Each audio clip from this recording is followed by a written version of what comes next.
Hello everyone and welcome back to the channel. पिछली video में मैंने एक्सरसाइज 1.2 तक सारा का सारा करा दिया था, ठीक है।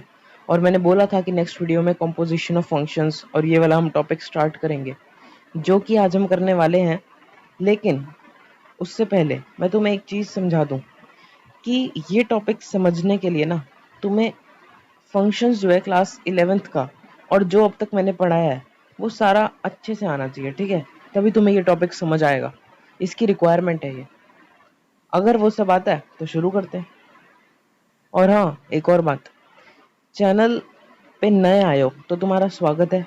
चैनल पे पुराने आए हो और सब्सक्राइब नहीं किया तो कर क्या रहे हो, सब्सक्राइब करो यार, ठीक है। वीडियो को लाइक तो बाद में करना अगर अच्छा लगे तो, मगर तुम बार बार अगर चैनल पे आ रहे हो यार तो सब्सक्राइब तो बनता है, मतलब सब्सक्राइब तो कर ही दो। अब शुरू करते हैं।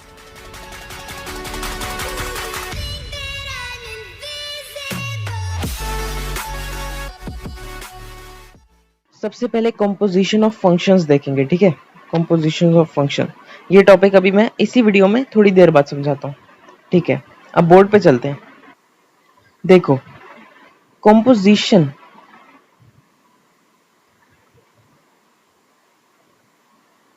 ऑफ फंक्शंस, ये जो टॉपिक है ना, इसका मतलब क्या होता है पता है? कि अगर कोई दो फंक्शंस हैं मेरे पास, लेट से एक फंक्शन है एफ एक्स जो कि है एक्स स्क्वायर, और एक और फंक्शन है जी एक्स जो कि है कुछ भी साइन एक्स, ठीक है। तो कंपोजिशन का मतलब होता है फंक्शन के अंदर फंक्शन, समझ रहे हो? फंक्शन के अंदर जब हम फंक्शन डालते हैं ना, तब होता है कंपोजिशन ऑफ फंक्शन।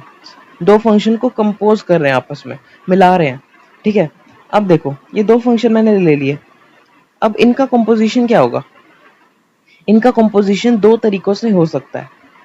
पहला तरीका है कि हम g को f के अंदर घुसाएं, और दूसरा है कि f को g के अंदर डालें, ठीक है। तो कैसे होगा मैं बताता हूँ। देखो,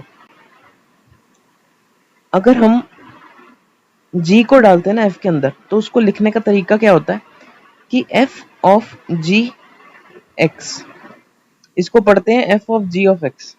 मतलब फॉग भी पढ़ते हैं कई लोग, फॉग भी सही है, तो आप जो पढ़ना चाहो पढ़ लो, फॉग या f of g of x। इसका मतलब क्या है कि f के अंदर हमने g को डाला है। अब देखो इसको कैसे करेंगे। f as it is, G X को ऐसे लिखेंगे, फिर f as it is G X की डेफिनेशन क्या है, साइन एक्स, वो डाल देंगे।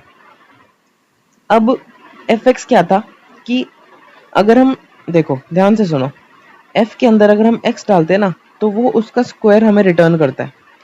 तो यहाँ पर अगर हम f के अंदर साइन x डालेंगे तो हमें वो साइन x का स्क्वायर रिटर्न करेगा, या फिर साइन स्क्वायर x। बात समझ आ गई ना? इसे कहते हैं कंपोजिशन ऑफ फंक्शन। अब हमने दो फंक्शन को एक दूसरे के अंदर डाल दिया। अब देखो इसका दूसरा क्या है। अगर हम गॉफ निकालें तो गॉफ या फिर g of f of x, इसको कैसे करेंगे? g as it is, F X इसके अंदर जा रहा है। अब g as it is, F X क्या था, एक्स स्क्वायर, तो एक्स स्क्वायर लिख दो, ठीक है। अब देखो जी एक्स क्या था हमारे पास, साइन एक्स, साइन एक्स था ना जी एक्स। अगर मैं साइन एक्स के अंदर एक्स स्क्वायर डालना चाहूँ तो कैसे डालेंगे? साइन एक्स की जगह पे एक्स स्क्वायर आ जाएगा, तो ये होता है साइन एक्स स्क्वायर, ये होता है गॉफ। ऐसे ही अगर आप कोई भी दो फंक्शंस के एग्जांपल लेना चाहो, जैसे पहला फंक्शन आपने ले लिया e to the power x, exponential function. दूसरा आपने ले लिया कुछ भी ट्रिग्नोमेट्रिक या फिर एल्जेब्रिक, लेट से मैंने ले लिया x/2। तो अब अगर मैं इन दोनों का कंपोजिशन करता हूँ, ये एफ एक्स है, ये जी एक्स, तो कंपोजिशन दो तरीकों से हो सकता है, दो तरीके, ठीक है। ये अपनी नोट्स वाली कॉपी में लिख के रख लो कि दो तरीकों से कंपोजिशन हो सकता है। एक जब हम f को g के अंदर डालते हैं, एक जब हम g को f के अंदर डालते हैं, ठीक है ना। अब एनसीईआरटी पे आते हैं, ठीक है। एनसीईआरटी क्या कह रही है? एनसीईआरटी ने यहाँ पर तुम्हें एक एग्जाम्पल दिया है, बहुत तगड़ा एग्जाम्पल नहीं कहूंगा मैं, बेसिक है, लेकिन पढ़ोगे तो समझ आ जाएगा। वो बस तुम्हें बताना चाहते हैं कंपोजिशन क्या होता है, मैं बता ही चुका हूँ ऑलरेडी, ठीक है। अब डेफिनेशन देखो, डेफिनेशन कह रही है कि कि अगर एक फंक्शन है a to b और दूसरा फंक्शन है b to c, then composition of f and g denoted by goff is defined as f of g a to c। ये क्या है? इसका मतलब पता क्या है? मैं बताता हूं। देखो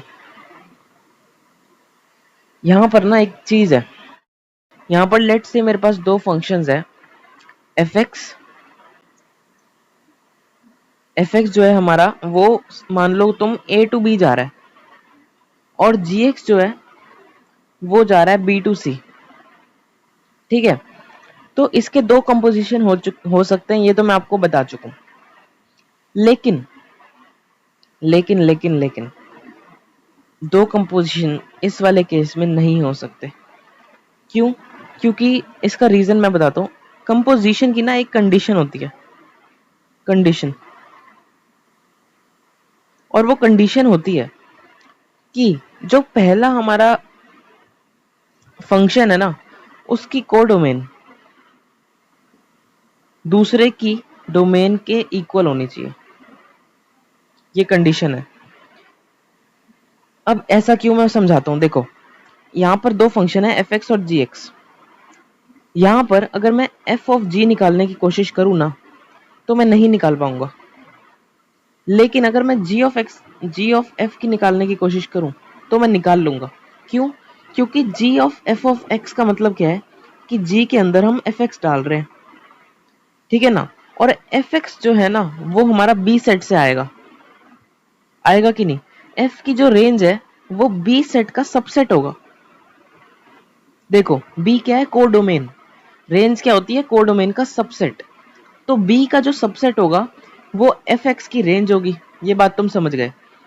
अब अगर हम g के अंदर fx को डाल रहे हैं ना तो fx की जो वैल्यू आएगी ना, जो भी आएगी, वो एक रेंज होगी। समझ रहे हो ना तुम? वो b का सबसेट होगी और g के अंदर हम उसे डाल रहे हैं, तो मतलब g की डोमेन होनी चाहिए वो। आप मुझे एक बात बताओ, डोमेन का मतलब क्या होता है? डोमेन का मतलब होता है कि हम फंक्शन में कौन सा नंबर है जो डाल सकते हैं। अगर मैं कह रहा हूं कि f की जो डोमेन है वो इंटीजर्स हैं, ऑल इंटीजर्स, ठीक है, ये मैंने आपको कह दिया कि ऑल इंटीजर्स हैं, तो क्या आप f के अंदर 1.5 डाल सकते हो? नहीं डाल सकते, डाल ही नहीं सकते, वो गलत ही है, मतलब हो ही नहीं सकता, वो पॉसिबल ही नहीं है, ठीक है ना। तो ऐसे ही यहाँ पर अगर मैं g के अंदर fx को डाल रहा हूँ ना तो मुझे ये देखना है कि g की डोमेन में क्या fx आता है। fx का मतलब रेंज ऑफ fx। fx जो फंक्शन है उसकी रेंज की बात हो रही है। अगर उसकी रेंज gx की डोमेन में है, हम g उसे एक्सेप्ट कर सकता है fx की रेंज को, तो जो कंपोजिशन है वो पॉसिबल होगा, नहीं तो नहीं होगा। अब यहाँ पर देखो fx जो है f of g of x, इसकी बात करते हैं। इसमें वो कह रहे हैं कि f के अंदर g को डालो, यही कह रहे हैं ना। मगर gx की रेंज क्या है? तुम ये देखो, gx की रेंज है c का कोई सबसेट, gx की रेंज यही है। अब f की डोमेन क्या है? f की डोमेन है a, और a और c तो अलग अलग सेट्स हैं, तो मतलब f of g of x possible नहीं है। जिस बच्चे को समझ नहीं आया वो एक बार फिर सुनो, मेरे को पता है ये चीज पहली बार दिक्कत दे सकती है। देखो f of g of x अगर हमें निकालना है तो f के अंदर हमें gx डालना पड़ेगा, लेकिन f महाराज तो पहले ही कह चुके हैं कि मेरे अंदर a सेट के अलावा कोई एलिमेंट नहीं जाएगा, है ना, यही तो कंडीशन है। a टू b है तो a के अलावा तो वो कुछ लेता ही नहीं है, डोमेन ही उसकी ये है। लेकिन g जो है gx, उसकी रेंज क्या है? उसकी रेंज है हमारी सबसेट ऑफ c का सबसेट है ना। अब c का सबसेट अगर यहां पर हम रखेंगे तो वो f के अंदर जाएगा ही नहीं, क्योंकि f तो कह रहा है मुझे a से निकाल के दो, हम c से निकाल के दे रहे हैं सेट, कोई एलिमेंट, तो वो पॉसिबल नहीं है, ठीक है ना। लेकिन इसी केस में अभी मैं पहले समझा चुका हूं कि g of f of x possible है। क्यों? क्योंकि fx की जो रेंज है ना वो है b, और gx की जो डोमेन है वो भी b है, इसलिए ये कंपोजिशन पॉसिबल है, ठीक है ना। अब एक चीज सुनो, अब तुम में से कई क्वेश्चन करेंगे कि जो आपने सबसे पहले एग्जाम्पल दिया था, वो जो एग्जाम्पल आपने दिया था वो क्या है, कि यहाँ पर तो आप दो फंक्शन आपने लिए थे और इन दोनों को ही आप एक दूसरे के अंदर डाल पा रहे थे, है ना, है कि नहीं? तो उसका आंसर है हाँ। और उसका रीजन क्या है? उसका रीजन ये है कि इन वाले केसेस में ना, देखो एफ एक्स जो था उसकी डोमेन रेंज क्या थी? आर टू आर था ये डोमेन और कोडोमेन। और जी एक्स जो था ये भी क्या होता है? R to R. अगर आपने 11th में ध्यान दिया होगा तो आपको पता होगा कि साइन एक्स जो ट्रिग्नोमेट्रिक फंक्शन होते हैं वो आर टू आर होते हैं, रियल टू रियल। ये बात समझ गए ना आप? साइन एक्स तो खास करके रियल टू रियल होता है। तो इनका कंपोजिशन दोनों वे में पॉसिबल था, एफ एक्स भी पॉसिबल था, जी एक्स भी। इसीलिए मैंने ये एग्जाम्पल लिया ताकि आपको कोई दिक्कत ना आए। लेकिन आगे जब कंडीशन समझाई मैंने तो आपको बता दिया कि डोमेन रेंज का चक्कर पड़ता है, वो आपको हल्का सा ध्यान देना, ज़्यादा नहीं। अब हम एनसीईआरटी पे आते हैं। एनसीईआरटी वाला यहाँ पर डेफिनेशन में हम समझ रहे थे। डेफिनेशन हमें कह रही है कि अगर एफ एक फंक्शन है और जी एक फंक्शन है तो जी ऑफ एक्स इसका कंपोजिशन होगा और उसका डोमेन रेंज ये होगा, डोमेन और कोडोमेन। ये आपको कैसा लगा, महसूस हुआ? सबसे पहले तो फॉग इसमें पॉसिबल ही नहीं है। क्यों नहीं है? अभी बताया मैंने कि जो इसकी रेंज है सी, वो इसकी डोमेन से मैच नहीं कर रही, लेकिन इसकी रेंज इसकी डोमेन से मैच कर रही है, तभी गॉफ पॉसिबल है। और गॉफ की ही बात करी है इन लोगों ने। पहली बात तो ये हो गई। दूसरी बात कि अगर ये ए टू बी जा रहा है और ये जा रहा है बी टू सी, और मैं गॉफ निकालने की कोशिश कर रहा हूँ, गॉफ, तो गॉफ की ना डोमेन क्या होगी? अगर आप ध्यान दो तो मैं बोर्ड पे ही समझाता हूँ ये चीज भी। गॉफ जो है हमारा, गॉफ, इसकी डोमेन क्या होगी? कोई बता सकता है? इसकी डोमेन होगी same domain as F of X. F X की जो डोमेन होगी, G of F of X की भी वही डोमेन होगी। इसको ऐसे भी लिखते हैं, गलत नहीं है ये, ठीक है? ऐसा क्यों? क्योंकि देखो ना यार, अगर मैं दो फंक्शन को कंपोजिशन कर रहा हूँ, F of G of X निकाल रहा हूँ, तो सबसे पहले तो मुझे एक्स की वैल्यू ही डालनी पड़ेगी इसमें। और एक्स की वैल्यू कहाँ से आएगी? एफ एक्स की डोमेन से। तभी यहाँ पर देखो, यहाँ पर जो एफ एक्स की डोमेन है ना, ए, वही कंपोजिशन की डोमेन है। और जो जी एक्स की रेंज कोडोमेन है, वो यहाँ पर कोडोमेन है। क्यों? क्योंकि जो भी आंसर आएगा इसका, वो जी का ही होगा एक्चुअली। देखो ध्यान से सुनो, मैं जी में कोई भी नंबर डाल दूं, कोई भी नंबर, आंसर जो आएगा ना, जी एक्स जो निकलेगा, वो सेट सी से ही होगा, सी सेट से ही होगा वो। इसीलिए मैं जी ऑफ एक्स कर दूं, चाहे जी में मैंने पूरा फंक्शन ही डाल दिया एफ एक्स का, तब भी जो आंसर आएगा, जो आंसर आएगा वो सी से ही होगा। ये चीज अगर अब भी थोड़ा बहुत डाउट है तो आगे जाके समझ आ जाएगा। क्लियर हो गया तो बहुत बढ़िया। ये डायग्राम तो तुम समझ ही रहे होगे। अब 15th एग्जाम्पल देखते हैं। 15th एग्जाम्पल कह रहा है कि अगर एक फंक्शन है f जो कि कुछ ऐसा है, एक फंक्शन है g जो कि कुछ ऐसा है, और इनकी डेफिनेशन है ये। अब आप कहोगे ये क्या डेफिनेशन है? देखो, दो टाइप की फंक्शंस होते हैं। फंक्शन तो मतलब एक ही टाइप का होता है। दो तरीकों से हम उसे एनालाइज करते हैं, स्टडी करते हैं। पहला तरीका होता है जनरल फॉर्म। जनरल में क्या होता है कि हम एक्स वाई का यूज करते हैं और हर, मतलब अगर रियल टू रियल है तो हर एक एलिमेंट से एक ही बार में डील कर लेते हैं। जैसे कि मैंने बोल दिया कि एक्स स्क्वायर, तो एक्स स्क्वायर में मैंने हर चीज बता दी। मैंने 1 का स्क्वायर, 2 का स्क्वायर, 3 का स्क्वायर, हर चीज बता दी, एक जनरल फॉर्म दे दी। लेकिन यहाँ पर कोई हमें फॉर्म नहीं दी है। यहाँ पर बोला है कि 2 हमारा जो है वो 3 से रिलेटेड है, 3 जो है वो 4 से रिलेटेड है, 4 जो है वो 5 से रिलेटेड है, और 5 जो है वो भी 5 से ही रिलेटेड है। ये तो हो गई एफ एक्स की बात। अब आपको साफ साफ दिख रहा है कि एफ एक्स जो है वो ऑन टू नहीं है, क्योंकि 9 कोडोमेन में बच रहा है। कोडोमेन और रेंज आपस में इक्वल नहीं है, 9 बच रहा है, इसलिए एफ एक्स जो है वो ऑन टू नहीं है। ये पहली बात हो गई। दूसरी बात क्या है दूसरी बात जी के लिए भी ऐसी गिवन है कि G3 हमारा 7 के इक्वल है, G4 भी हमारा 7 के इक्वल है, और G5 और G9 हमारा 11 के इक्वल है। तो ये भी ऑन टू नहीं है, लेकिन 1 1 है, दोनों 1 1 है, ठीक है ना। 1 1 भी नहीं है यार, मैनी 1 है, तुम बता नहीं रहे क्यों मैनी 1 है। क्योंकि यहाँ पर 4 और 5 का सेम आंसर आ रहा है 5, और यहाँ पर भी 3 और 4 का सेम आंसर आ रहा है 7। तो ना ये 1 1 है ना ऑन टू, लेकिन उससे कोई फर्क नहीं पड़ता। फर्क क्या पड़ता है कि अगर हमें कॉम्पोजिशन निकालना है जी ऑफ एफ, तो इसका मतलब क्या होगा कि जो एफ की डोमेन है वो, आई एम सो सॉरी, जो एफ की रेंज है वो जी की डोमेन के इक्वल होनी चाहिए, ये कंडीशन है। तो एफ की रेंज है हमारी, रेंज नहीं को डोमेन, ये है, और जी की डोमेन क्या है, सेम यही। तो मतलब कंपोजिशन पॉसिबल है जी ऑफ एक्स में। एफ ऑफ जी फॉग अभी भी पॉसिबल नहीं है। फॉग की कंडीशन क्या है कि एफ की डोमेन जी की को डोमेन के इक्वल होनी चाहिए, जो कि नहीं है। तो मतलब ये पॉसिबल नहीं है, लेकिन ये पॉसिबल है गॉफ, और गॉफ ही हमें निकालना है। तो अब गॉफ निकालते हैं, बोर्ड पे कॉपी करता हूँ और फिर आपसे मिलता हूँ। यही क्वेश्चन था, कॉपी कर लिया। अब देखो, सबसे पहले तो यार एक हम डायग्राम बनाते हैं।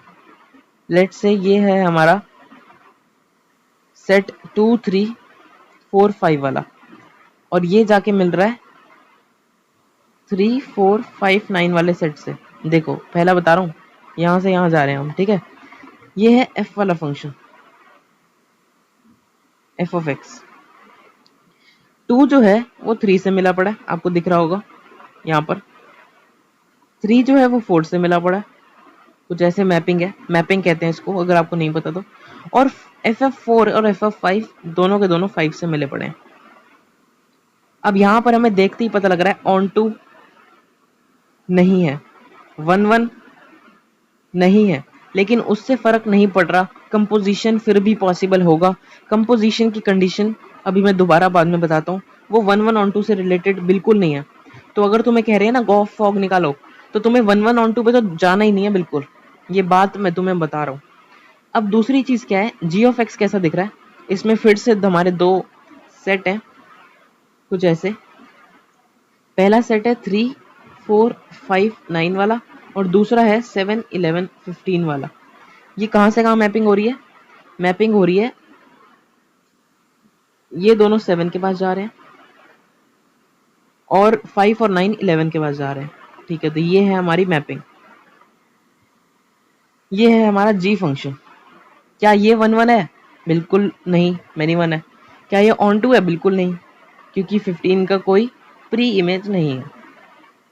बट उससे फर्क नहीं पड़ता, जी ऑफ एफ अगर हमें निकालना है, तो इसका मतलब एफ की रेंज या कोडोमेन जी की डोमेन के इक्वल होनी चाहिए। अब यहाँ एफ की कोडोमेन देखो आप, एफ की कोडोमेन है 3 4 5 9, जी की डोमेन भी है 3 4 5 9, तो कंपोजिशन पॉसिबल है, ठीक है ना। अब निकालेंगे कैसे, देखो अब ध्यान से देखो, यहाँ पर मैंने ये तीनों बना दिए क्योंकि अब हमें गॉफ पे काम करना है, ठीक है। तो मैंने तीनों सेट बना दिए। अब ध्यान से देखो, पहले हम एफ को मैप करते हैं 2 3, ठीक है, ये ऐसे जा रहा है। तो एफ जो आएगा ना हमारा, वो कुछ ऐसा आएगा, राइट है कि नहीं है, बिल्कुल राइट है। और जी जो आएगा वो कैसा आएगा, 3 7 के पास जा रहा है, 4 भी 7 के पास जा रहा है, 5 11 के पास जा रहा है, और 9 भी 11 के पास जा रहा है। ये चीज समझ आ गई। अब देखो, अब गॉफ निकालने के लिए हम ऐसे लिखेंगे, g of F of x is equals to g f x. अब एफ को मैं अंदर लेके अच्छे से, और फिर क्या करेंगे, अब देखो एफ एक्स की जगह ना हम एफ की डोमेन में से एक एक एलिमेंट करके डालते जाएंगे। जैसे कि जी ऑफ एफ ऑफ, पहले डाल देते 2, तो इसका आंसर क्या होगा, 2 क्या है 3, तो जी ऑफ 3 आ जाएगा यहाँ पर, समझ आ रहा है ना। एफ ऑफ 2 क्या है, 3 है, ऊपर देखो, फिर 3 डाल दिया।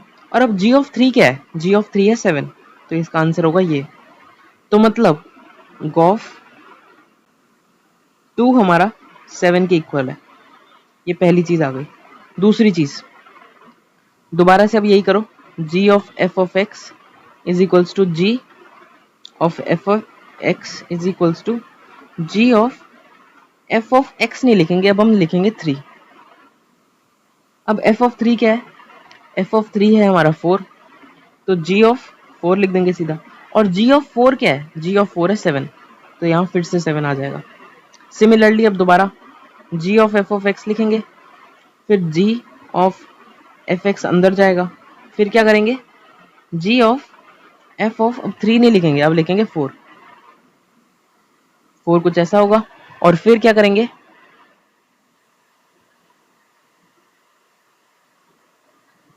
f ऑफ 4 हमारा 5 है, तो हम लिख देंगे g ऑफ 5, और g ऑफ 5 क्या होता है? 11, तो सीधा 11 लिख देंगे। अब यहाँ पर ऐसे लिखेंगे, g ऑफ f ऑफ 3 जब हमने किया तो हमारा 7 आया, g ऑफ f ऑफ 5 जब हमने किया तो हमारा 11 आया। अब एक बार क्वेश्चन देखो, क्वेश्चन क्या कह रहा है कि f ऑफ x निकालो, और क्योंकि कोई x स्क्वायर y स्क्वायर नहीं था तो हम कंपोजिशन एलिमेंट्स के साथ ही कर रहे हैं। यहाँ पर हमने g ऑफ 2 निकाल लिया, 7 हमारा भी आया। g ऑफ 3 हमने निकाल लिया, ये भी 7 आया। देख लेते हैं एक बार, बिल्कुल 7, ठीक है। लेकिन g ऑफ 4 इनने जब निकाला तो वो हमारा 11 आ गया। अब g ऑफ 5 जब ये निकाल रहे हैं ना, तो यहाँ पर बड़ी ध्यान से एक बात सुनो, g ऑफ 5 जब आप करोगे तो आप क्या करोगे? ऐसे करोगे, g ऑफ f ऑफ 5, यही करोगे ना। अब f ऑफ 5 क्या है? फिर से 5 है, ठीक है ना। f ऑफ 5 फिर से 5 है, तो हम लिखेंगे g ऑफ 5, और g ऑफ 5 की वैल्यू हमें पता है, g ऑफ 5 की वैल्यू क्या है? 11, तो सीधा इसका आंसर 11 आ जाएगा, जो कि इन लोगों का भी आया है। बस यही था इस क्वेश्चन में। अगर कोई भी प्रॉब्लम है, क्योंकि ये पहला क्वेश्चन है तो हो सकता है प्रॉब्लम हो, तो आप कमेंट करके पूछो, मैं आपका जरूर रिप्लाई करूंगा। 16th क्वेश्चन देखते हैं अब। 16th क्वेश्चन क्या कह रहा है? Find gof and fog if, अब देखो बिल्कुल जो मैंने बात बोली थी वही यहाँ पर आ गई है। कोई भी भाई इतनी डिटेल में तुम्हें नहीं पढ़ाने वाला यूट्यूब पे, मैंने देखे हैं कैसे लोग हैं, तभी मैं आया हूँ। मैं ना आता अगर मुझे पता है 1000 बंदे लाख बंदे पढ़ा रहे हैं, मैं ना आता। मगर मुझे पता है जब करोड़ों बंदे पढ़ा रहे हैं, जो भी पढ़ा रहे हैं मुझे नहीं मतलब, सब आपको इतनी डिटेल में नहीं पढ़ाएंगे, और फ्री में तो बिल्कुल नहीं, ठीक है। अब बिल्कुल ध्यान से देखो, मैंने पहले ही ये बात बता दी थी कि गॉफ और फॉग तभी पॉसिबल होता है जब इसकी कोडोमेन इसकी डोमेन की इक्वल हो, और इसकी कोडोमेन इसकी डोमेन की इक्वल हो, और यहाँ पर रियल टू रियल जा रहे हैं ये भी और ये भी, तो दोनों की वो वाली कंडीशन सेटिस्फाई हो रही है, इसलिए गॉफ और फॉग दोनों पॉसिबल हैं, और हमें निकालने भी वही हैं इस क्वेश्चन में। और इस बार हमें ऐसे एलिमेंट्स नहीं दिए, हमें सीधा फंक्शन दे दिया, तो ये तो बहुत ही ज़्यादा आसान है। और बाद में शो करना है कि गॉफ और फॉग इक्वल नहीं होंगे, तो ये तो कभी भी इक्वल नहीं होंगे, ये भ्रम में मत रहना कि गॉफ और फॉग इक्वल होंगे, ठीक है। बढ़ते हैं इस क्वेश्चन की तरफ, कॉपी करता हूँ और फिर मैं आपसे मिलता हूँ। तो ये रहा 16th क्वेश्चन। अब मैं बहुत जल्दी करने वाला हूँ ये, क्योंकि बहुत ज़्यादा आसान है। एफ ऑफ एक्स हमें गिवन है क्या? cos x, और g ऑफ x हमें गिवन है क्या? 3x square. तो वो कह रहे हैं कि गॉफ और फॉग दोनों निकालो, तो सबसे पहले फॉग निकालते हैं। फॉग क्या होगा? f of g of x, यहाँ पर g ऑफ x की वैल्यू डालनी है हमें, तो वो क्या होगी? f ऑफ, यहाँ पर देखो 3x स्क्वायर है ना, तो 3x स्क्वायर डाल दिया। अब ध्यान से देखो, बिल्कुल ध्यान से, f के अंदर अगर हम x डालते हैं ना, तो हमें वो cos x वापस देता है, x डालते हैं तो cos के अंदर करके वापस देता है। तो अगर हम 3x स्क्वायर डालेंगे तो क्या वापस देगा? cos 3x square. जो भी वो चीज हम उसके अंदर डालते हैं वो cos के अंदर करके वापस करता है, cos लगा देता है उसके बाहर। तो ये ऐसे होगा। फॉग हमने निकाल लिया, अब निकालते हैं गॉफ। गॉफ कैसे होगा? g of F of x, और वो कैसे होगा, एफ ऑफ एक्स की वैल्यू क्या है, कॉस एक्स, तो वो डालो, जी ऑफ कॉस एक्स डाल दिया।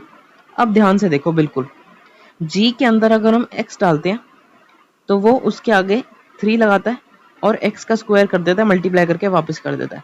अगर हमने cos x डाला जी के अंदर तो आंसर क्या आएगा, 3 x की जगह पे cos x है, 3 लिखा है, 0 कहां से आ गया, 3 x की जगह पे cos x है, तो cos स्क्वायर x, ये हमारा आंसर होगा। अब यहां पर आप देख सकते हो फॉग और गॉफ आपस में इक्वल नहीं है, हेंस शोन लिखोगे, क्या लिखोगे, बस कुछ मत लिखो, हो गया, देयरफॉर लिख देना बस, therefore this is not equal to this, यही था इसका आंसर। 17th क्वेश्चन बहुत ही इंपॉर्टेंट क्वेश्चन है, कोई भी काम कर रहे हो छोड़ दो, सारा ध्यान इसी पे होना चाहिए, ठीक है। तो ये रहा 17th क्वेश्चन आपकी स्क्रीन पे। अब पढ़ना चालू करते हैं, ठीक है।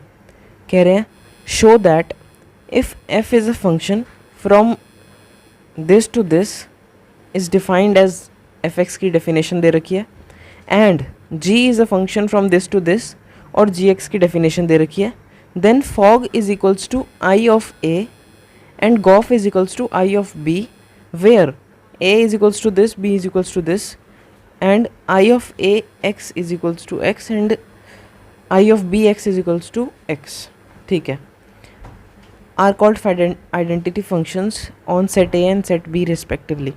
देखो अब ध्यान से सुनो, सबसे पहले आप लोगों को ये चीज़ तो समझ आ रही होगी कि दो फंक्शंस हमें गिवन है, एक fx और एक gx, और दोनों कहाँ से कहाँ, कौन से सेट से कौन से सेट जा रहे हैं वो भी आपको पता है, mapping from where to where है, ये आपको पता है। अब हमें शो क्या करना है कि फॉग जो है ना, सबसे पहले तो फॉग निकालना है, निकाल लेंगे, गॉफ निकालना है, निकाल लेंगे।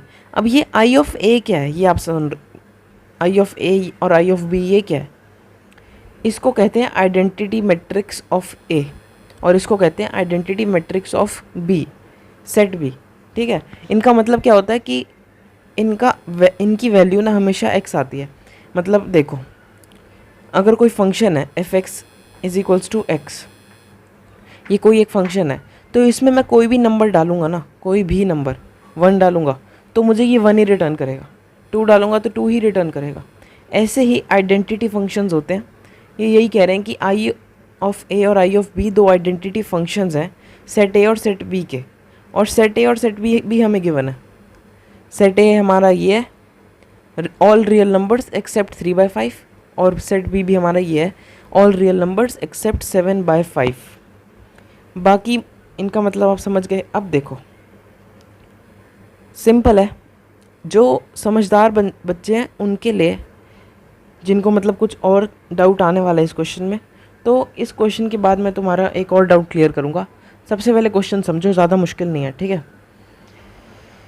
सबसे पहले मैं कॉपी करता हूँ एफ एक्स और जी एक्स और फॉग निकालते हैं, ठीक है। तो ये मैंने एफ एक्स और जी एक्स लिख दिए, ठीक है।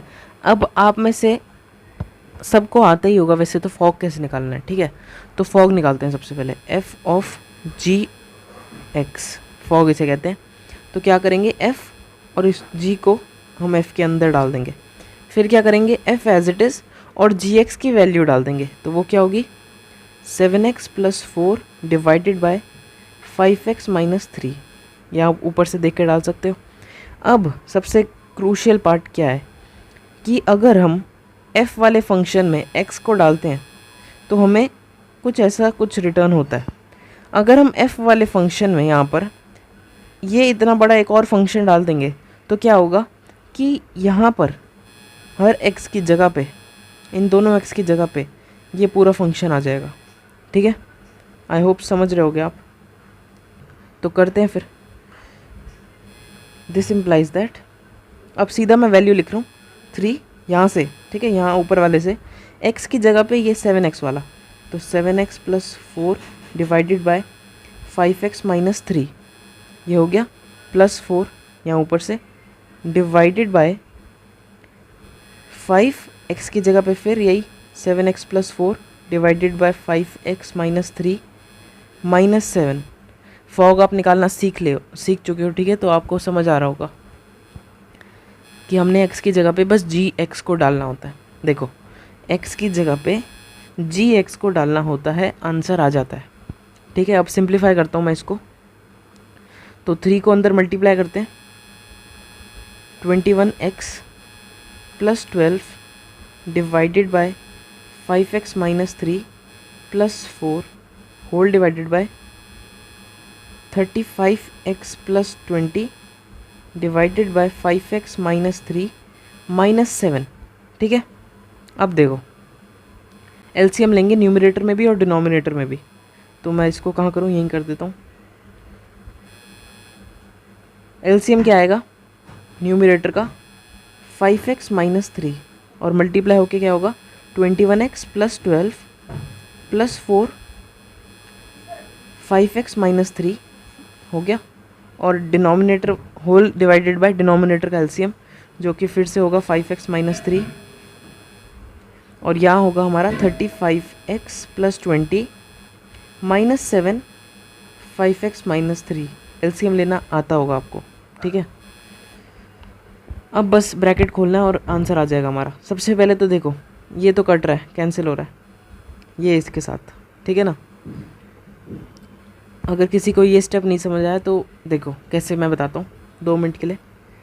मान लो हमारे पास कोई फ्रैक्शन है a बाई बी, फिर ये मेन वाला डिवाइड c बाई डी, ये है ना अगर हमारे पास, तो हम a और c को काट सकते हैं, b और d को भी काट सकते हैं आपस में। अगर और डिटेल में बताना चाहूँ मैं तो क्या होता है, देखो ये हमारे पास फ्रैक्शन है, तो हम करते क्या है कि a बाई बी को एज इट इज़ रखते हैं और d बाई सी लिखते हैं मल्टीप्लाई में, तो a और c आपस में कैंसिल हो ही जाते हैं और b और d आपस में कैंसिल हो जाते हैं अगर हो रहे होते हैं तो, ठीक है। तो यही मैंने किया इस बार। अब आगे देखते हैं, ये कट गए। अब ब्रैकेट खोलो 21x plus 12 plus 20x minus 12 divided by 35x plus 20 minus 35x plus 21, ठीक है। तो अब देखो न्यूमरेटर में 12 से 12 गया और डिनोमिनेटर में 35x से माइनस 35x गया, बचा क्या, बचा हमारे पास 21x प्लस 20x 41x, और नीचे क्या बचा 20 प्लस 21 जो कि होता है 41। अब इसका आंसर आप देख ही रहे होगे x आता है, ठीक है। तो ये हो गया x, 41 से 41 कैंसिल हो जाएगा। ये हमने क्या निकाल दिया, फॉग। अब गॉफ की बारी, गॉफ निकालेंगे। तो गॉफ में क्या करना है आप समझ रहे होगे कि g में हमें fx डालना है। मतलब क्या हुआ इसका कि g की देखो जो g वाला फंक्शन था ना, ये इसमें x की जगह पे हमें fx डालना है। मतलब x कहाँ पर है, एक यहाँ पर x है और एक हमारा यहाँ पर x है ये फंक्शन में, तो इसमें x की जगह पे हमें fx को डालना है, मतलब ये पूरी वैल्यू ये डालनी है। तो हो जाएगा, करते हैं। 7x प्लस 4 है, ठीक है। तो लिखेंगे, देखो सबसे पहले तो हमें यहाँ पर g के अंदर fx ही डालना है, तो fx की वैल्यू डायरेक्ट लिखता हूँ मैं 3x plus 4 divided by 5x minus 7, ठीक है। 3x plus 4 divided by 5x minus 7, ये हो गया। अब यहाँ पर देखो अब क्या करना है कि हमें अब gx की जगह पे x की जगह पे fx डालना है, ठीक है। तो 7x प्लस 4 है तो 7 लिखूँगा मैं, और मल्टीप्लाई में x की जगह पे fx, तो वो होगा 3x plus 4 divided by 5x minus 7, ठीक है। और यहाँ पर प्लस 4 तो था ही, डिवाइडेड बाय 5x माइनस 3, तो देखो 5x की जगह पे fx माइनस 3, तो 3x plus 4 divided by 5x minus 7, ये समझ आ गया। अब बस सिंप्लीफाई करना है, तो सबसे पहले मैं ब्रैकेट खोल रहा हूँ, मल्टीप्लाई कर रहा हूँ। 21x plus 28 divided by 5x minus 7 plus 4 divided by 15x plus 20 divided by 5x minus 7 minus 3। अब एलसीएम लेते ही 5x माइनस 7 तो कैंसिल हो जाएगा, ठीक है, तो लेते हैं। न्यूमरेटर का एलसीएम आएगा 5x माइनस 7 और मल्टीप्लाई करके क्या आएगा 21x plus 28 plus 4 5x minus 7, ठीक है। और डिनोमिनेटर में क्या आएगा, डिनोमिनेटर का एलसीएम हमारा फिर से 5x माइनस 7 होगा और यहाँ पर आएगा 15x plus 20 minus 3 5x minus 7। अब 5x माइनस 7 से 5x माइनस 7 कैंसिल हो गया। अब और सिंप्लीफाई करते हैं इसको, तो क्या होगा 21x plus 28 plus 20x minus 28, ठीक है। और डिनोमिनेटर में 15x plus 20 minus 15x plus 21। तो अब देखो, अब फिर से कैंसिल हो रही हैं चीज़ें। 28 से 28 गया, 15x से 15x गया, बचा क्या, बचा हमारे पास यहाँ पर भी 41x डिवाइडेड बाय 41, तो यहाँ पर भी x ही आएगा, ठीक है। 41 और 41 आपस में कैंसिल हो जाएंगे। तो इससे क्या पता लगा हमें, इससे ये पता लगा कि गॉफ में भी हमारा गॉफ ऑफ x भी हमारा x आ रहा है और फॉग ऑफ x भी हमारा x आ रहा है। ये हो गया। अब क्वेश्चन में था क्या, ये देखो ऊपर आते हैं। क्वेश्चन में क्या था कि गॉफ और x निकालो, फॉग और x निकालो, और फिर क्या करो कि दिखाओ कि ये आइडेंटिटी मैट्रिक्स ऑफ A है। यही कहा था ना इनने, तो ऑफ कोर्स ये आइडेंटिटी मैट्रिक्स ऑफ A ही है। क्यों, मैंने मैट्रिक्स बोला क्या, फंक्शन कहना चाहता था मैं, ठीक है। तो फंक्शन आइडेंटिटी फंक्शन है ये A का, और ये आइडेंटिटी फंक्शन B का है, और A और B हमें गिवन है। अब देखो इस वाले फंक्शन में आई ऑफ A में अगर हम x डालते हैं तो वो हमें x ही रिटर्न करता है। यहाँ पर हमें ये बात क्वेश्चन में ही गिवन है। इसका मतलब क्या हुआ कि फॉग जो हमारा आया है ना वो x आया है, तो इसका मतलब क्या हुआ, फॉग हमारा आई ऑफ A ही तो आया है, क्योंकि आई ऑफ A में अगर हम कोई भी x की वैल्यू डालें तो x ही रिटर्न होगा। तो हम कह सकते हैं कि ये हमारा आई ऑफ A ही आया है। सिमिलरली जो हमारा गॉफ है वो भी हमारा आई ऑफ B ही आया है, क्योंकि उसमें भी हम x डालें तो x ही रिटर्न हो रहा है हमें, ठीक है ना। तो ये बात आप नीचे लिख सकते हो कि since fog of x is equals to x is equals to I A X and gof of x is equals to x is equals to I of b of x। बस इतना था आपका। हेंस शोन लिख दो या कुछ भी लिख दो, आंसर लिख दो यहाँ पर। अब जिस बच्चे को ये क्वेश्चन समझ आ गया वो आगे चला जाए, जिसको नहीं समझ आया उसके लिए मैं थोड़ी सी एक और बात कहना चाहता हूँ, ठीक है, ध्यान से सुनना। तुम कहोगे कि सबसे पहले तो यार हमें ये समझाओ कि इसमें रियल टू रियल क्यों नहीं है, और फिर भी गॉफ और फॉग पॉसिबल कैसे हो रहा है, ये क्वेश्चन तुम मेरे से पूछोगे। तो इसका आंसर क्या है कि गॉफ और फॉग में पॉसिबल होने के लिए क्या था कि इसकी डोमेन इसकी कोडोमेन की इक्वल होनी चाहिए, जो कि है। और गॉफ के लिए क्या था कि इसकी डोमेन इसकी कोडोमेन की इक्वल होनी चाहिए, वो भी है। तो गॉफ और फॉग दोनों तो पॉसिबल हैं। अब इसमें हमें एक चीज़ गिवन है कि फॉग की वैल्यू कभी भी हमारी 3/5 नहीं आ सकती। ऐसा क्यों? ऐसा इसलिए, देखो क्यों नहीं आ सकती ये मेरे को कैसे पता लगा। यहाँ पर देखो गिवन है कि आई ऑफ ए है, और ए जो है ना उसके अंदर 3/5 है ही नहीं। तो इसका मतलब क्या हुआ कि ए सेट के अंदर 3/5 नहीं है। इसका मतलब आई ऑफ ए कभी भी 3/5 रिटर्न नहीं करेगा, और हमें चाहिए भी नहीं 3/5, क्योंकि एफ़ की कोडोमेन में वो है ही नहीं। एफ़ फंक्शन 3/5 तक जाता ही नहीं है। और सिमिलरली जो गॉफ वाला फंक्शन है वो 7/5 कभी रिटर्न नहीं करेगा। क्यों? क्योंकि जी वाला फंक्शन कभी भी 7/5 रिटर्न नहीं कर रहा। ये बात आपको पहले भी पता होगी कि अगर दो फंक्शन होते हैं एक फंक्शन है ए टू बी और एक है बी टू सी, तो जो उनका गॉफ या फॉग जो कंपोजिशन होगा उनका वो ए टू सी होता है, सी होता है ए टू। ये समझ रहे हो ना आप? तो सी का मतलब क्या हुआ? सी का मतलब कोडोमेन ऑफ जी या फिर एफ। तो जब यहाँ पर है ही नहीं 7/5 और यहाँ पर 3/5 है ही नहीं, तो आंसर में कैसे आएगा वो? ठीक है, इस क्वेश्चन में इससे ज़्यादा डिटेल में कोई नहीं जाता और ना कोई गया और ना जाना चाहिए और है भी नहीं इससे ज़्यादा कुछ। ठीक है, तो अगले क्वेश्चन पे पढ़ते हैं हम। अगला क्वेश्चन क्या कह रहा है? 18th। यहाँ पर भी आप देख सकते हो इन लोगों ने बस यही किया कि एक्स एक्स दिखा दिया फिर लिख दिया।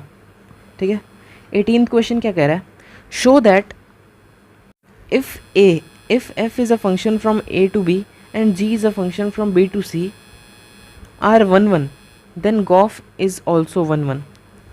ये क्वेश्चन बोर्ड में कभी नहीं आएगा, ये बात तुम लिख के ले लो, बट तुम्हारे स्कूल के पेपर में आ सकता है। ठीक है, तभी तुम्हें पता होना चाहिए और ये बात आपको वैसे याद रहनी चाहिए एज अ आइडेंटिटी या फिर एज अ तुम कह लो कि थ्योरम, लेकिन तुम्हें ये आना नहीं चाहिए, लेकिन फिर भी पता होना चाहिए कैसे हुआ।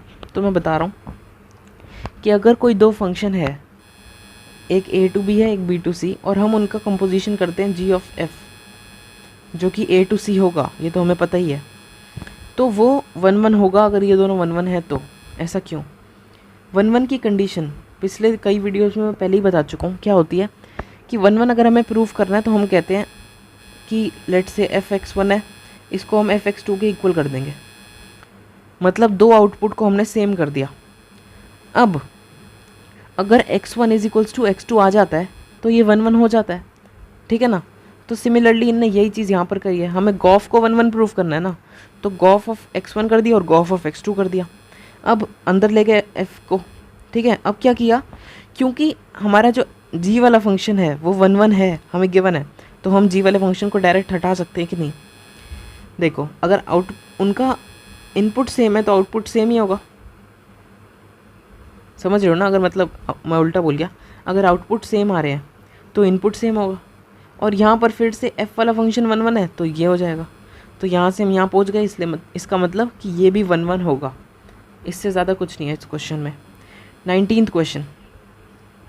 19th क्वेश्चन क्या कह रहा है कि f एक फंक्शन है a टू b और g एक फंक्शन है b टू c और ये दोनों ऑन टू हैं, तो गॉफ वाला फंक्शन जो कि a टू c होगा वो भी ऑन टू होगा।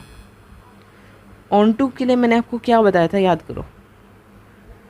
अब बिल्कुल सिंपल भाषा में मैं तुम्हें ये क्वेश्चन समझाता हूँ और फिर एग्जांपल हम इसका सॉल्यूशन रीड कर लेंगे। ठीक है, सुनो। यहाँ पर वो कह रहे हैं कि f जो है फंक्शन वो ऑन टू है। ऑन टू का मतलब क्या हुआ कि b के अंदर ऐसा कोई भी एलिमेंट नहीं है जिसकी कोई प्री इमेज ना हो a के अंदर, है ना? ये बात बिल्कुल सही कही मैंने, बिल्कुल। और यहाँ पर g भी ऑन टू है, तो इसका मतलब क्या है कि c के अंदर कोई भी एलिमेंट नहीं है जो खाली छूट गया हो, जिसकी कोई भी प्री इमेज ना हो, ऐसा कोई एलिमेंट नहीं है। ये बात हमें समझ आ गई। अब देखो हम क्या कर रहे हैं, कंपोजिशन g ऑफ f। इसका मतलब क्या है कि हम f की कोडोमेन को, जो कि ये है, g के अंदर डाल रहे हैं कि नहीं डाल रहे, और f की हर कोडोमेन के लिए हमारे पास प्री इमेज है, तो जो b है वो पूरा का पूरा g के अंदर बैठ जाएगा, b आके g के अंदर बैठ जाएगा। ठीक है, अब क्या g के पास हर b के लिए आंसर है? तो बिल्कुल है। ये तो फंक्शन की डेफिनेशन होती है बेसिक, कि जो अगर कोई फंक्शन है g b टू c, तो b के अंदर तो कोई ऐसा एलिमेंट रहना ही नहीं चाहिए, नहीं तो वो फंक्शन नहीं रहेगा। खाली अगर कोई भी रह गया एलिमेंट तो वो फंक्शन नहीं होगा। तो क्योंकि g एक फंक्शन है तो मतलब b के अंदर सारे के सारे ऑक्यूपाइड एलिमेंट्स हैं जिनकी कोई ना कोई इमेज है c के अंदर। अब क्योंकि हमने जब ये b डाल दिया ना g के अंदर, तो हमें हर b के लिए एक आंसर मिल जाएगा, और वो आंसर कहाँ से आएगा? c से। और क्योंकि g हमारा ऑन टू है, इसलिए हर c हमारे आंसर में होगा, हर c का एलिमेंट हमारे आंसर में होगा, इसलिए जो गॉफ आएगा ना वो भी ऑन टू होगा। ठीक है, अगर किसी को ये बात समझ आ गई है तो वो आगे जा सकता है, नहीं समझ आई तो यार रीड करो। Given an arbitrary element in c, वो कह रहे हैं कि कोई भी मान लो एक एलिमेंट है c के अंदर z। ठीक है, there exist a pre image Y of Z, मतलब सी के पास अगर कोई भी एलिमेंट है तो उसकी एक प्री इमेज बी में होती है। ये बात मैंने आपको बोली और ये उनने वही बता दिया। तो क्योंकि जी हमारा ऑन टू है इसलिए। फर्दर अगर वाई बी के अंदर कोई भी एलिमेंट है तो उसकी प्री इमेज होती है, क्योंकि हमारा एफ वाला फंक्शन भी ऑन टू है। अब देखो, therefore gof is this is why showing that gof is onto. इनने तो कुछ बताया भी नहीं। अगर तुम ये क्वेश्चन रीड कर लेते ना ऐसी तो तुम्हें ना समझ आता। मैंने तुम्हें बता दिया ना। देखो दोबारा सुनो, क्या कह रहा है ये कि ए टू बी जाना है, बी टू सी जाना है, ये दोनों ऑन टू हैं। इसका मतलब बी के अंदर कोई भी एलिमेंट खाली नहीं बैठा, कोई भी एलिमेंट, और सी के अंदर भी कोई भी एलिमेंट खाली नहीं बैठा, क्योंकि ये दोनों ऑन टू हैं। अब गॉफ के बारे में हमें बात करनी है। गॉफ की जो कोडोमेन होगी वो क्या होगी, जी की कोडोमेन के इक्वल होगी, मतलब सी होगी उसकी कोडोमेन। अब क्योंकि सी के अंदर ऑलरेडी कोई भी एलिमेंट नहीं है खाली, तो सिंपल सी बात है यार, गॉफ के अंदर क्यों होगा। अगर नहीं समझ आया तो रिवाइंड करो और स्टार्टिंग वाला मेरा देखो कि मैंने स्टार्टिंग में क्या बोला था, वो बहुत सही बोला था मैंने। ठीक है, दोबारा बोलूँगा तो मज़ा ख़त्म हो जाएगा। 20 क्वेश्चन देखते हैं। 20 क्वेश्चन हमें कह रहा है consider functions F and G such that composition gof is defined and is 1 1। Are F and G both necessarily 1 1। क्या कह रहे हैं वो कि दो हमें फंक्शन गिवन है एफ और जी और उनका कंपोजिशन पॉसिबल है, मतलब गॉफ पॉसिबल है। ठीक है, गॉफ डिफाइंड है। मुझे रिकॉर्डिंग रोकनी पड़ी थी तो सॉरी। दोबारा देखते हैं क्वेश्चन को। वो कह रहे हैं कि दो फंक्शन है एफ और जी, ठीक है, गॉफ है डिफाइंड, ठीक है, और 1 1 भी है गॉफ। तो क्या ये ज़रूरी है कि एफ और जी दोनों 1 1 हों। क्वेश्चन आप समझ गए। अब देखो 19th एग्जाम्पल 18th एग्जाम्पल पे आओ। क्या था कि अगर एफ और जी दोनों 1 1 है तो जी ऑफ एक्स 1 1 होगा कि नहीं। तो यहाँ पर हमारा आंसर आया था हमेशा होगा। कोई भी आप दो फंक्शन ले लो एफ और जी, उनका कंपोजिशन अगर पॉसिबल है और वो दोनों भी 1 1 है तो कंपोजिशन 1 1 होगा। ये हमारा निकला था। तो इसको देख के आपको लगेगा 20th में भी कि अगर हमारा कंपोजिशन 1 1 है तो दोनों ये 1 1 होंगे, नेसेसरली बात है भाई, एसेंशियल है ये। तो नहीं है, ऐसा बिल्कुल नहीं है। क्यों, इनने एक एग्जांपल दे रखा है। पहले बार जब मैंने भी ये पढ़ा था अपनी 12वीं में तो मुझे भी लगा था कि यार ये तो होगा ऐसा, लेकिन ऐसा बिल्कुल भी नहीं है। ठीक है, एग्जांपल देखो, यहाँ पर एक फंक्शन गिवन है हमें एफ, और क्लियरली ये फंक्शन ऑन टू नहीं है, लेकिन 1 1 है क्या, 1 1 भी ये नहीं है। हाँ 1 1 तो है ये, ठीक है, क्योंकि 1 1 के साथ कनेक्ट हो रहा है, 2 2 के साथ, 3 3 के साथ और 4 4 के साथ। ठीक है, तो एफ एक फंक्शन लिया इनने जो 1 1 है, ठीक है। जी एक और फंक्शन लिया जो कि 1 1 नहीं है। देख रहे हो क्यों नहीं है 1 1, क्योंकि देखो यहाँ पर क्या गिवन है कि जी ऑफ एक्स हमारा एक्स है जब एक्स 1 2 3 4 है। इसका मतलब 1 जो है वो 1 के साथ कनेक्टेड है, 2 2 के साथ, 3 3 के साथ, 4 4 के साथ, लेकिन 5 5 के साथ कनेक्टेड नहीं है। 5 और 6 दोनों 5 के साथ ही कनेक्टेड हैं। ये बात यहाँ पर इन्होंने दे रखी है। जी ऑफ 5 और जी ऑफ 6 दोनों के दोनों 5 ही रिटर्न करते हैं, तो मतलब ये फंक्शन हो गया मैनी वन। ये एग्जाम्पल इन्होंने दे दिया। अब वो कह रहे हैं तुम निकाल के देख लो गॉफ। गॉफ क्या होगा, गॉफ होगा हमारा जी ऑफ एफ एक्स, ठीक है, और एफ एक्स की जगह क्या आएगा, एक्स आएगा, तो जी ऑफ एक्स हो गया। तो असली में तो ये जी ऑफ एक्स ही बन गया, फंक्शन बन गया कि नहीं। और जी ऑफ एक्स तो है ही नहीं 1 1, मैनी वन है, तो क्लियरली गॉफ भी हमारा मैनी वन होगा, 1 1 नहीं होगा। था ना मस्त क्वेश्चन, समझ भी आ गया होगा। नहीं आया तो रिवाइंड करो, दोबारा समझा देता हूँ नहीं तो। देखो एफ हमारा 1 1 है, ठीक है, जी हमारा 1 1 नहीं है, जी हमारा 5 और 6 पे 5 ही रिटर्न कर रहा है। अब हमने क्या कहा, गॉफ निकालो। गॉफ में क्या होगा, एफ एक्स की जगह पे एक्स आ जाएगा, क्योंकि एफ एक्स की वैल्यू एक्स ही है हर एक्स के लिए।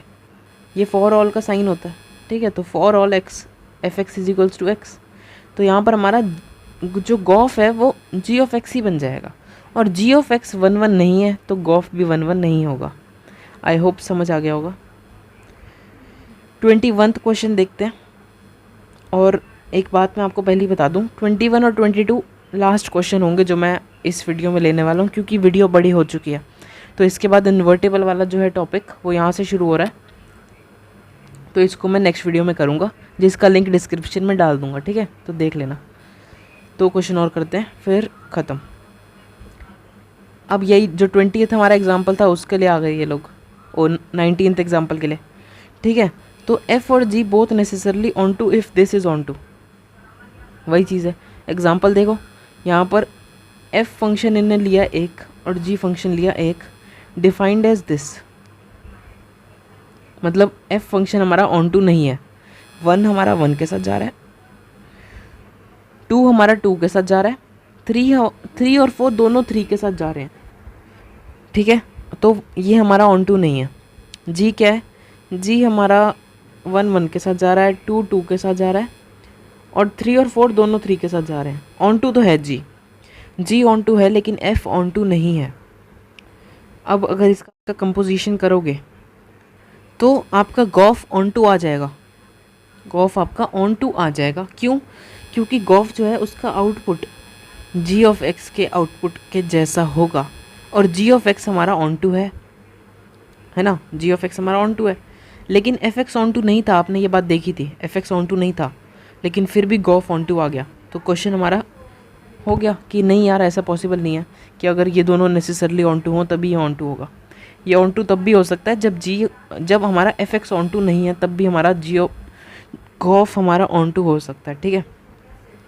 अब एक बात मैं आपको और बताता हूँ छोटी सी, जल्दी से। बात ये है कि अगर आपको कोई ऐसा बोर्ड में क्वेश्चन आता है कि ऐसा कोई एग्जांपल दो जिसमें गॉफ हमारा 1 1 हो, लेकिन ये दोनों 1 1 इन दोनों में से कोई एक ना हो, तो आपको क्या करना है, एक ऐसा जी लेना है जो 1 1 नहीं है, और आपका आंसर आ जाएगा।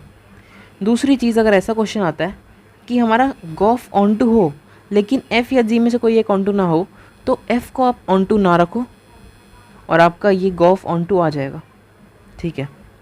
अब लास्ट क्वेश्चन देखते हैं।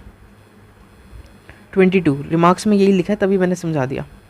22 क्वेश्चन कह रहा है एफ एक फंक्शन है 1 2 3 से ए बी सी तक, ये 1 1 भी है, ऑन टू भी है। मतलब आप समझ चुके हो कि 1 ए के साथ जा रहा है, 2 बी के साथ और 3 सी के साथ, तभी ये फंक्शन 1 1 बन सकता है और ऑन टू भी। और ये बात इन्हें यहाँ लिख दी तो ये बेकार सी बात है, इसको ना भी लिखते तब भी हो जाता। Show that there exist a function G such that gof हमारा x आएगा और फॉग हमारा y आएगा, ठीक है। और x और y क्या है, ये सेट हमें गिवन है, ठीक है। निकालते हैं फिर, और क्या, कॉपी करता हूँ और फिर मिलता हूँ आपसे। अब मैंने क्वेश्चन कॉपी कर लिया, ठीक है। अब देखो, वो कह रहे हैं f एक फंक्शन है, मैंने इसकी मैपिंग तैयार कर दी, आपको बता भी दिया कैसे आया ये। अब यहाँ पर सवाल क्या है, सवाल हमारा ये है कि हमें शो करना है कि एक ऐसा फंक्शन एग्जिस्ट करता है जो इस वाले सेट से इस वाले सेट पर जाता है, और देखो स्टार कैसे बन जाता है यार, मतलब कमाल है ये। एक ऐसा फंक्शन हमें शो करना है कि एग्जिस्ट करता है जो इस सेट से इस सेट पर जाता है। अब कुछ और फिगर बन चुका है, ठीक है। और जब हम गॉफ करते हैं और फॉग करते हैं तो हमें गॉफ में ये वाला मतलब 1 2 3 रिटर्न होता है, और फॉग में हमें ए बी सी रिटर्न होता है और कुछ रिटर्न नहीं होता। ये बात हमें दिखानी है, तो कोई बड़ी बात नहीं है, ये 2 मिनट का क्वेश्चन है। क्या होगा इसका आंसर, देखो वो कह रहे हैं show that there exist a function, तो सबसे पहले एक फंक्शन बना लेते हैं, और इस सेट से इस सेट जा रहा है वो, ठीक है। क्वेश्चन में ही आंसर है, मैं आपको दिखाता हूँ कैसे। ये क्वेश्चन तो होना ही नहीं चाहिए था, फिर भी है। तो ए बी सी वाले सेट से वो 1 2 3 वाले सेट पे जा रहा है, ठीक है, जा रहा है कि नहीं। और एक और चीज़ देखो, फॉग और गॉफ दोनों एग्जिस्ट करते हैं, और देखो गॉफ का आंसर क्या आता है, मैंने आपको पहले ही बताया था, गॉफ का आंसर जी के कोडोमेन से आता है, और जी का कोडोमेन ये है। तो अगर मैं एक ऐसा फंक्शन बनाऊँ कि ए 1 के साथ जुड़ा हुआ है, बी 2 के साथ और सी 3 के साथ, तो ये हमारा रिक्वायर्ड फंक्शन होगा। क्यों होगा ये मैं अभी बताता हूँ आपको। देखो दोबारा देखो, वो कह रहे हैं एक फंक्शन दिखाओ जो इस वाले सेट से इस सेट पे जाता है और गॉफ एग्जिस्ट करता है। एग्जिस्ट, इसका मतलब क्या है? इसका मतलब है कि ये चीज़ हमारी इसके बराबर होनी चाहिए ना, और ये वाली चीज़ इसके बराबर होनी चाहिए, तो ये तो हो गई, तभी एग्जिस्ट करता है वो। अब बुक में आते हैं और बुक में देखते हैं। देखो, कंसिडर दिस एज दिस, ये मैंने आपको बता दिया, A1 के साथ, B2 के साथ, C3 के साथ। This is easy to verify that composition this is equals to I of X and composition this is I of Y। देखो, अब यहाँ पर इन लोगों ने कंपोजिशन निकाल के नहीं दिखाई, तो मैंने भी नहीं दिखाई क्योंकि 2 मिनट का ही क्वेश्चन है। लेकिन अगर आप निकालोगे ना तो बहुत आसान से आपको पता लग जाएगा कि जो ये मांग रहे थे, जो ये चीज़ मांग रहे थे कि कंपोजिशन में आनी चाहिए, वही आएगी, क्योंकि इसका आंसर हमारा इस वाले सेट से आएगा और इस सेट में हमने सारे मैप कर दिए, और इसका आंसर हमारा इस सेट से आएगा, तो इसमें भी सारे मैप हमने कर दिए। इससे ज़्यादा इस क्वेश्चन में कुछ भी नहीं है, ठीक है। तो मिलते हैं अगली वीडियो में। You're never gonna make it, you're not good enough. There's a million other people with the same stuff. You really think you're different? Man, you must be kidding. Think you're gonna hit it, but you just don't get it. It's impossible, it's not probable, you're irresponsible. Too many obstacles, you gotta stop it, yo, you gotta take a